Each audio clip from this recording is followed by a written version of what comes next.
our favorite part. We're better just catching us when we least expect it. No way. Forget the fact that saying. you guys are here. All right, everybody, welcome to Rana's Radar. I'm super excited to be sharing this with you today. I'm here at LMC, and I've got some very important people with me. Here with Daryll, Becky, and Bud. How's it going, everyone? Good. Thank you so much for opening the doors and having me come here. And I'm super happy to have, I'm going to say, the three most important people in the company. The janitors. The janitors. It's about right. Just so the folks at home have a little bit of an understanding. Daryll, what's your position at LMC? I am the Vice President of Sales. Vice President of Sales. And Becky, you've been here for a while. What do you do? A lot of things. And bossy. The boss, the owner, Becky. Yes. Love that. And Bud, what's your role? I am executive grunt laborer. Executive. Okay, we have seen Bud at the shows. So what do you do besides go out there and have fun amongst the car crowd? Come back home, show off, and tell people what to do, and move on to the next project. The vibe here is awesome, everyone, and the buildings are huge. There's a lot that happens here. This is what I call the OG of truck parts, but it didn't start with trucks. Becky, how did LMC form? We started first, we were called Victoria British. Before that, we were Sunbeam Spares. Were you here at Sunbeam Spares? I was. So Daryll was here when we were Sunbeam Spares. I didn't come until we were Victoria What British. is Sunbeam Spares? So there's a British car called Sunbeam, Sunbeam Alpines and Sunbeam Tigers. They weren't a very large amount of them made, and not a whole lot of people knew about them. But that's kind of what started all this, was Leo Long owned a couple of those and couldn't find parts for them. And that's kind of how he started Sunbeam Spares, by trying to find parts for his own But cars. he was parting them out. Yeah. That was the selling them. first step of LMC, I'm going to say. Yeah. And Leo, how did he get involved with even the Sunbeams? He owned one. Yeah, it He was a owned hobby. one. And he It was a couldn't hobby. find parts. So he decided to make his own parts. Make his own parts or find them, part the cars out and sell the parts. And did he just learn through family, or what was his background? How did he know how to do it? I ask this all the He time. was an but engineer. Yeah. He was an engineer. So he was an orphan. So he was adopted by his Grandparents. aunt and uncle, wasn't it? Yeah. Was his aunt and uncle. Yeah, when he was young. And so he always felt he had something to prove, I think. And so that's kind of how it started. Well, he did prove something, He didn't he? did. He proved it well. He did a really good job. Okay, so then it went from the Sunbeams over to the Victorias. Yep. These are small cars. And Very like I- small cars. You can fit them in the bed of a truck. But then it got bigger to now we're focusing on these big trucks, and trucks are huge. How did that transition happen? And how long was Leo involved with the company? He was involved from the start. Mm-hmm. I mean, he... So he didn't die till 2008. right, yeah. And he was right here up until All the way 2008. up into it. Wow. In that office that you started. Yeah. Wow. We're here at the headquarters, everybody, and there is going to be detailed showroom tours, or factory tours, I should say, where we're going to see where those parts come from, how those get packaged, and how they end up at your doorstep. But we're here at the headquarters because I need to find out a little bit more about LMC and how it all started. So let's continue on. Now, Becky, Daryll, you've been here since Ever. the beginning. And LMC never changed its name. It always stayed the same. Does it still belong to the Long company? To the Long family? I own it now. Becky, you own it. I When did bought you it. take ownership? 13, I bought majority, and then 5 years later, I bought the rest of it out. Okay. You're obviously a car girl. You're on Rana's Radar. Tell us a little bit about Becky. Or maybe Daryll should tell us a little bit about Becky. But don't you say anything. Go on, Bud, please. This is YouTube. Anything goes. But since I can't Oh, trust you want it, me to? he says I can't want to be know more trusted. about Becky. I mean, it's a car girl. You've been here and I'm a farm girl. a farm girl. Okay. I think that's more than anything. Is that where the connection with the trucks comes in? I mean, we always had them, but it's just, for me, they just make me smile. I have really cool cars. I have some really cool cars. What kind of cars do you have? Oh. Everything. Okay, what truck do you have? It's a pretty good range of vehicles. It A really good is. range, So- okay.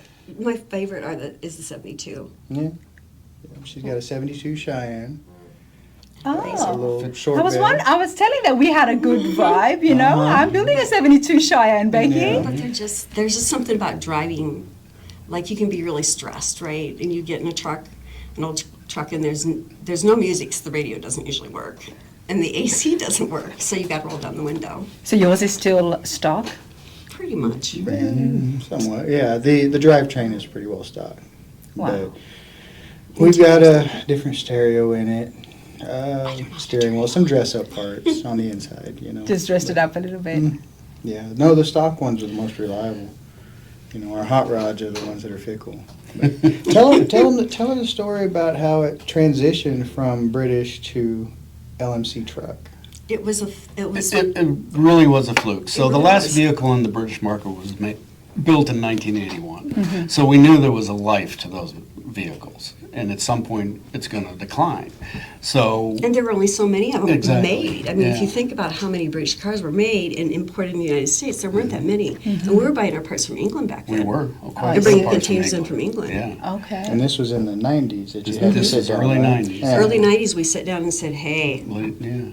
The thought process was, how do we keep the company alive going forward? So being from the Midwest, we said, why don't we move into trucks? Because nobody was really doing trucks at that time. and you looked around our parking lot and everybody's driving a truck. Yeah. You know, we talk about how to transform and how do people now, like how can you get an idea of what's going to be good, especially as investments. That was, I mean, how you guys just thought to yourself, well, everybody drives trucks here. We And should get into trucks and look at how that has boomed. And we didn't think it. We didn't know. We just wanted to do enough to keep everybody employed and keep going. We never dreamt.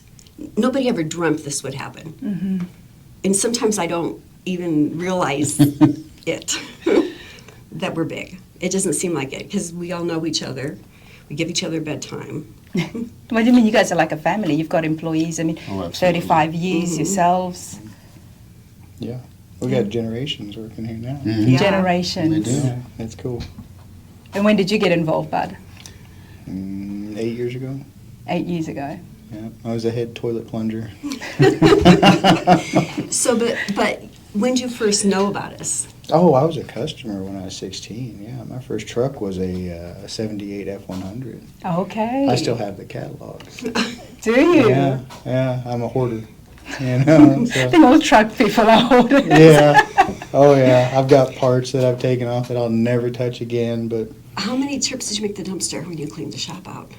Your house? I didn't even clean it out. I made 4 trips to the dump out of my shop. Oh, wow. You know that. Well, are you sure purge. they were all dumps? I mean, I'm just encouraging behavior here now. Oh, well, it's still full. It's still full. It's It's still still full. full. Oh yeah, you just save everything, and then eventually you reach that build up where you're like, sure, everything's going, you know. And so, but no, I've got racking in my shop. I got pallet racking in my shop with stuff that I've taken off of rigs years and years ago. You never I just- know what you're going to need. Right, and going to that shelf one time in a year justifies its entire existence, right? So, yeah. Absolute car people is what I'm understanding. So we have parts in this building, the back of this building, and the building behind us, that we have bought 3 of everything. So in case we ever need to make them, that we can't get them anymore, that somebody stops making them, we can go overseas. That's how we went overseas back in Late 80s, early 90s. Well, but with the trucks, it was mid 90s. Mid-90s, yeah. And because we would go to the junkyards and we would buy 3 of everything, and then we'd go overseas and say, hey, can you make this part for us?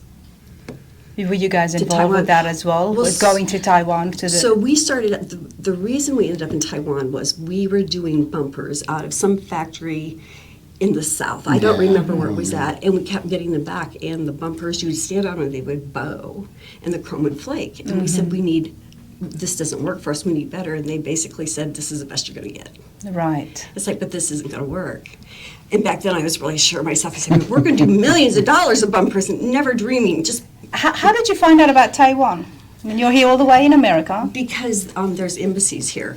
Right. And so there was one in Chicago that Mr. Long got hold of. Okay. And that's how we ended up going over there. Okay. And they said, because I mean, Taiwan, and I've mentioned this before on the channel, they're very well known, and in Australia we know this, I mean, they're known for being technologically advanced. They have a lot of fancy computers They and robots do. that make this They do. stuff. They're more than China. Yes. Yeah. Taiwan's got the fastest internet in the world, so it's wow. Yep, there you go. But so products from Taiwan there is a difference, and I do like to emphasize Well, that. and there's differences too in the product that you can buy in Taiwan. So you have to know which factory to go to, because you could get a less quality, but you just have to know don't go there. Yeah, and that comes And with we'll bring them in everything from comparison. Sometimes we'll bring in 3 different ones from 3 different factories to compare them to compare them. to see who's And we test fit yeah. everything. Test You'll it, see. Every new check the part we get thickness of gets the test steel. fitted, Yeah. as you'll see in the garage that we have. So we're not fleet so of into trucks. building trucks and making them pretty and all that kind of stuff. We're more into making sure the parts fit. And that's why the company has done so well. I think so. I think it's a big part of it. Oh, absolutely. When it comes to truck restorations and projects, LMC is always right up there at the top. That's why I said it's like the OGs, the originals. That's how it all started. I like that. Oh, The no. OGs. The Another- OGs. Daryll, tell me a little bit about yourself. I came here straight out of college. I got a job in the warehouse as a part-time job. And Mr. Long found out I had a college degree. He says, what do you want to do? I said, I don't know. What do you have? And so he put me in the catalog department, and I have been in the catalog department ever since. Okay, the catalog is impressive. I've seen it, not just the print ones, because I've got the print one as well at home, but the digital copy. It's so responsive, and if you can, it's so easily navigatable. Is that even a word? It isn't. We've used it probably. Many times. So, Daryll, you're behind that. There's a lot of people behind it, yeah, but I've been doing the catalogs for 39 years. And there are several different catalogs off memory. We have a total of about 21 catalogs. 21, and I thought it was only 3 or 4 from the titles that I could remember at the top of my head. Yeah, we print Goodness. 18 or 19 of them, and then Yeah. have a few that are online only. So we know you do the Chevy trucks, the Ford trucks, but help us out here. What doesn't LMC cover when it comes to the parts? New trucks. New trucks. Yeah. And what do you classify as old trucks? What's the year cutoff? 13. 13 in GM, Yeah, Chevy. 16 in Ford, Right. Okay, so it's not that and early. 14 in Dodge.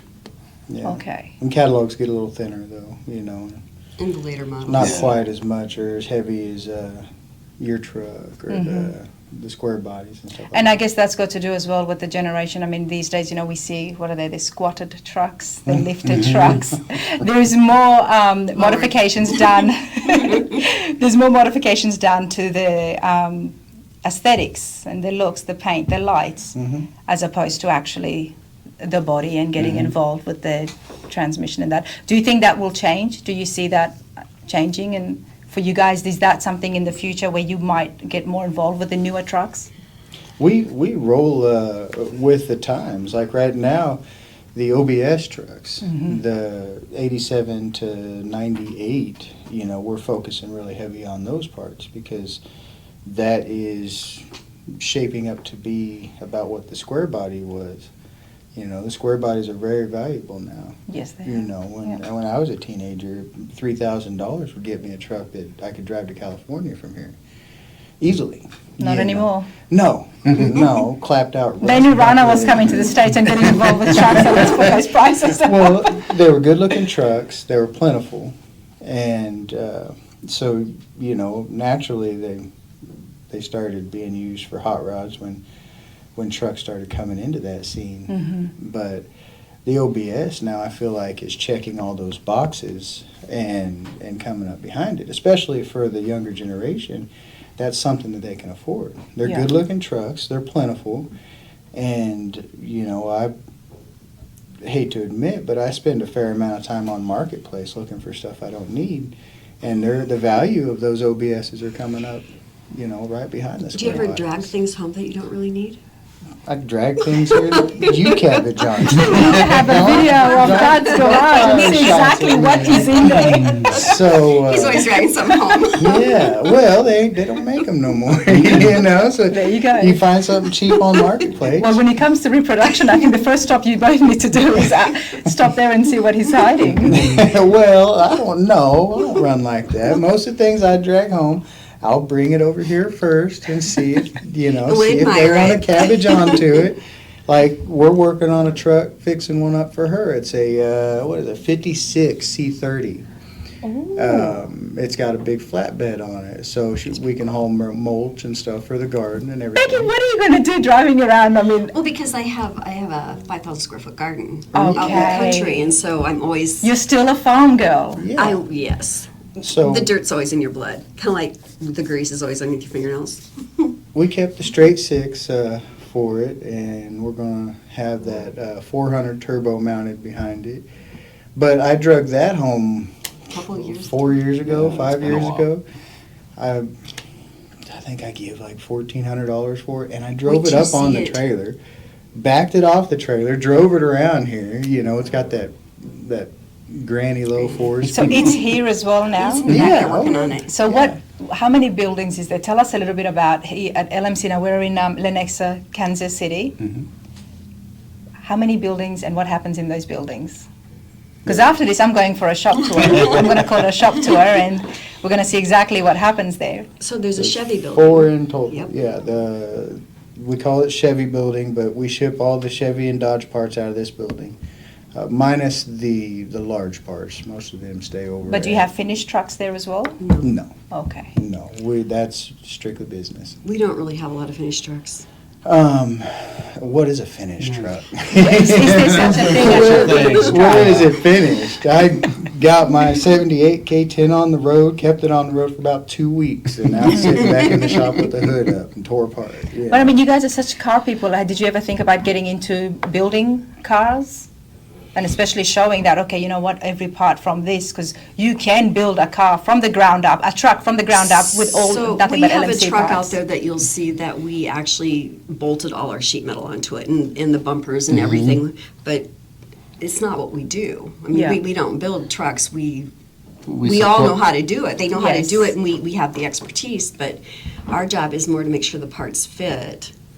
Yeah, well, when we go to put a truck together, it's very informative. You know, the things that We find out. we don't even know we're missing. Mhm. You know, we come across that. You know, different fuel lines for a K10 versus a C10, and Mhm. different tank configurations for these fuel And then you lines apply and that knowledge Yeah, into and- parts so that the public and everybody in the community can benefit from it. Right. We use our resources and that knowledge, but everybody here has, wears many hats, especially up on the executive level. So to be able to build trucks consistently, and pump out them consistently, I don't think that would come to pass. The idea we were talking about earlier for the sales counter, that will be hugely informative, not only for the customers but for us. It gives me a chance to go drag something else in from off the street, right? And we'll just, we might tear it down to the frame before it gets over there, but we'll wheel it in, whether it's a roller or whether it's just a frame, and the way I have it in my mind's eyes, we'll go through the entire process. We'll paint the frame and Yeah. get it, put the pour 15 or And can people, whatever. how are you going to involve all of us at home to see what, would you show it somewhere on the website or like a YouTube channel? Yeah, well, that's what I was thinking. Having a couple cameras set up. One that goes at real time. Another that does the time lapse. Because those are always fun. They are right? fun to watch. And then we'll cut in with some pointers or what we're doing, what we run into. Yeah. Things like that, because we're all just figuring it out together. But I love it that there is plans in place, because the YouTube channel is already up, and if you haven't checked it out, do check it out. I'll put a link and it'll be in the description as well. There is so many videos there, but now you're looking at, okay, what are we going to do for today's time and for the future? And people love to see builds on YouTube. And the beauty of this project is, yes, we can teach our customers, but they can also teach us. And we learn a lot about our parts. It may be issues they're having or not having with the parts, but it's a good opportunity for both sides to learn. Okay. Well, I will give you some pointers if I had any, but so far I've had no problems with my LMC parts. But I love that because you guys have such a big presence at the car shows, and it's always busy. I mean, that yellow, gold, black tent, it's always busy, and I'm always trying to come in, Daryll, hi! You're very interactive. That's basically. You're interactive? Yes. Yes, he is at the shows, Becky. I mean, we don't sell parts at the shows. We take our catalogs and we hand our catalogs. We have a discount that we'll hand out only at shows. But we're really there to talk to people, to listen to them. And very few of them have issues. Most of them just want to talk about Well, their you shop. know what, Daryl? Where was it now? I was filming at, trying to remember the show. It was one of the Good Guys shows.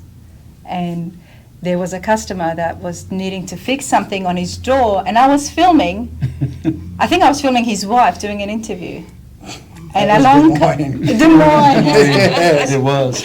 And during my footage, along comes LMC and they're trying to fix something. And I mean, I just loved it. It was happening right there at the car shows because obviously this gentleman had ordered a part from you guys. Finds Bud's over there. And I don't know if you had tools in your hand or something, but you were there and you were trying to fix this door and you did. It worked out within like 4 or 5 minutes. His problem got solved. Yeah. Yeah, So- that was a. It's not like, okay, well, tell us what the issue is. We'll get back to you, you know, take some pictures. No, you're there. We'll come over here. You've got the car. Let us have a look. Sometimes you can't see, you can listen all day long about a problem they're having with a part, but in this case, it was easier for him to go actually see what the issue was. And you ended up on my footage. I did. We'll send out every week. We send out about 15,000 orders between our two warehouses, Wow. right, around the world, right. And so the car shows present such an opportunity to get in front of the customers and do quality control. You know, figure out what we're doing right, and what's going wrong. That's why you how to don't fix sell that. the parts. Well, we have a lot of parts. So, Yeah, no, you so can't how do really you show say what you're going to everything. take? Yeah, you know, Yes. it's hard to decide what we can take to a show to sell and what we can't. You're mainly there so people can connect with you. Yeah, and we, you know, and the catalogs are a big part of our setup, so. I thought the hats And, were. and the free hats and the free koozies and all. There's people free love our hats? Why didn't I get a free hat? Well, What we'll, color do we'll you get, you'll get one before you leave here today. Well, you know, one of the shows that's absolutely taken off, and you guys are a big sponsor of that, is the Triple Crown of Rodding. So that's happening, and Yeah. you're going to be there as Yep. well. That's a huge, it's the premier truck show, so you have to be there. So I love that. Yeah, that's a very well put together show. It is. Yeah, Gary does agree, and his team, they do a great job on that show. And you guys will be there for, is it just this year or maybe in the next years? Do we know? Or I mean, we've been sponsoring it since they started it, so hopefully we will stay with them as long as they'll have us. nice, nice. Love Yeah, that. it's a successful show as far as the feedback as well. You know, it's one of our bigger shows. So. And I think it'll Absolutely. continue to grow, Mhm. so. Oh, absolutely. It's a fun show, Yeah. but we're here at LMC. I want to see some of the parts. I want to see where things get shipped from, how it gets packaged. You want the fun stuff. Yep. The fun stuff. But this is fun. This is fun because so many people look at it as this massive company. And what I enjoy the most is bringing the faces to the name. So you guys can see that this is the people behind LMC, you know, massive successful corporation, but just average car people. No frills. No frills. That would be true. No, I absolutely love this. And the fact that you guys have been here for so long and you've got employees for 20 years, 30 years, that tells a lot to me as a consumer and somebody who's from the outside on the operations of the business and how well it's going. Because if the employees are happy and they're sticking around, then the customers would be happy. So as when you well. meet some of the warehouse managers, some of the managers in the warehouse, they are people that came up with this and showed a need, a want, that they wanted more. And so we've always promoted from within. Well, I will be saying and waving hello, and hopefully people are not too shy They'll to hug you. wave No, they're back. not shy. Okay, good. What is the next? Is there plans? LMC has been doing so well. What are we looking at in the future? What's the next big bang? I I mean, trucks are huge right now. Where to start? So yeah. we'll only do trucks, and we will go into later model trucks as they need the parts. But we feel we should concentrate on what we do the best, because otherwise you can get spread too thin. Like if you're doing cars and trucks and you're doing it all, it's kind of. We just wanted to devote to trucks. That's why we sold Victoria British at the end. Oh, I Because see. we were ignoring it. Mm-hmm. We weren't doing it justice. And when you've got the facility and the resources, you can do that. You can go and start building other car parts and It'd be easy. and branch out to a lot of different things. So we could go overseas and buy all the sheet metal Exactly. from everybody that we currently buy from because they sell it. But we decided that we're just going to do trucks. You want to just perfect each part and just focus on it. The company was built doing a niche market in the British cars. So when we went into trucks, we just kept it the same. That's the business model for us. It's just trucks is what we do. It's all we do. More quality control as We well. say we did trucks before they were cool. Yeah. 100% you Yeah. did. That's why I said, how did you know they were going to get so cool? We didn't. You didn't. But we're doing it for so long, you've already perfected those parts, which is why the parts do fit very well, and we hear that all the time. It's not something that's just, popped up in the last 5 years. You guys have been around, and there would have been issues early on, but time's fixed that. As much as we test fit, so we've got, That's the key. we'll let you see the secret Yeah. project. Going to see the secret project. Everybody, let's Hopefully continue it'll be on here. to the next video and to continue checking out LMC inside. Let's get to the fun stuff. Let's go for a walk. This is the fun stuff. This is.